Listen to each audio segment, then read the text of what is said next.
And in person, All right. Well, we are in person. This is yeah, Neil Kilbey, Peter Schmitz. and what's the temperature there in Florida today, Oh, please, you don't Peter? want to know. You don't want to know. It's 82 It's degrees. 50 degrees Fahrenheit hotter than it is here in the UK. That's lovely. Thank you for That's why doing that. you have Anyway, a sport coat on and I have a lightweight shirt. yeah. So It what we're talking sounds about like a today personal problem to me, but anyway. is about not reinventing the wheel, not complicating it, as we were told at school about copying or plagiarizing or sounding the same as. We go with what works. So you've been in the industry for many years, and you use the systems. And, yeah, I mean hundreds of years.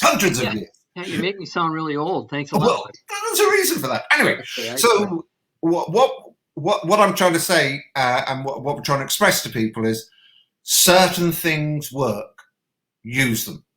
Yeah, precisely. There's in our world of direct response, what you're trying to say in a nice way is there's nothing new. Yeah, Everything's been reapplied, remixed, as you called it. You call it regurgitated is probably too the wrong connotation, but everything has been reinvented. There's no. It's very rare to have an original thought in the direct response world. Every offer, every type of copy, every type of headline has been used in some fashion somewhere before, and that's what we do. We basically, there's all kinds of these quote cheat sheets of the 100 best headlines of all time, right? And you can go, use them and change them slightly for your own purpose. You don't want to basically steal someone's copy, right? That's plagiarism. That's copyright laws and stuff like that. But you definitely want to take an idea that's working and modify it for your own situation. I do it all the time because it's really difficult for unless you're a really talented copywriter to start from a blank page. I mean, who likes to sit absolutely. down? Yeah, who likes to sit down at a blank page?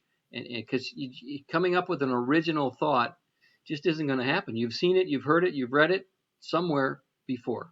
And to your point there, all of these people that are putting out copyright that looks to you like it's original have actually taken somebody else's idea and may have just modified it slightly. It's like you said, it's in their own words, and that's the key. And Yeah, and it, if here's what's crazy, if you take something that's been used before, Google will figure that out. They're yeah, pretty yeah. good You at can't copy completely. it's no, they'll figure it out. Uh, Go uh, Google any kind of phrase and you'll find out where it's been used before. but having said that, the general principles, there are things that work, and that's why we use them. And we may add a little bit of flavor. We may change a couple of words here and there. But I'm not suggesting plagiarism at all. No, But I am suggesting that copying what's worked previously and altering it slightly is what the people before you did.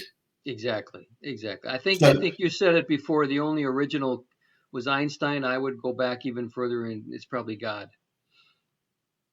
God was the one to first speak, so before Einstein. So who knows no. But why? I mean, but Shakespeare copied other people's plays. Sure. He redid them, and of course, being English, he was the greatest playwright ever. Okay, so what? So so English. all all of things have been an evolution or a progression. So do not be afraid to take what works and either copy the concept precisely, not the words, okay, and just tweak it slightly, which adds your flavor to it. So So are you saying that the British were the inventors of everything? the alphabet, Yeah. science, everything. There's nothing that we didn't do first. Okay. I don't want to go any further on that concept. No, Yeah. well, you won't because because you hate losing. That's why. Yeah. Anyway, That's enough. so if we go back, let's look at a sort of progression. If you look at today's boy bands, okay, just for want of a thing, and we'll put a link up with everything as a remix at the end of this.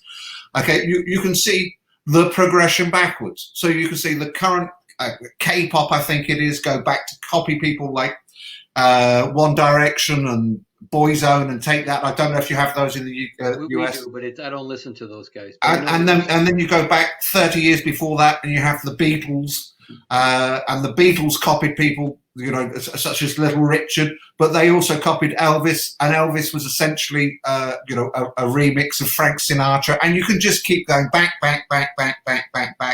because it is just an evolution. It is not a new concept. It is new to some people when they first hear it, but it's not new in its essence. Yep, I got you. So do use people's concepts, do use people's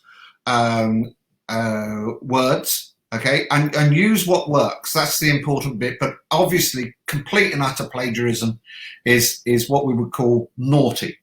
But I'm just going to show a link now, Peter. If people want to watch something called "Everything Is a Remix," that's an absolutely excellent YouTube video. Don't try and remember the stuff at the end there. It's on YouTube. Everything is a remix. It's a great explanation of this concept. So, there was people like Apple copied exactly what Xerox were doing in the 1970s and then say, oh, no, you can't copy us. But everybody has evolved from some sort of imitation and then they make it their own. Yeah. So if you're writing copy, make it easier on yourself and go find some stuff that you can go and look at stuff, see what really, really resonates with you or work, that's proven to work. And use it. There you go. Okay, that's fantastic, Peter. Thank you very much for your time. All right, take care. What a lovely background you got around there as well.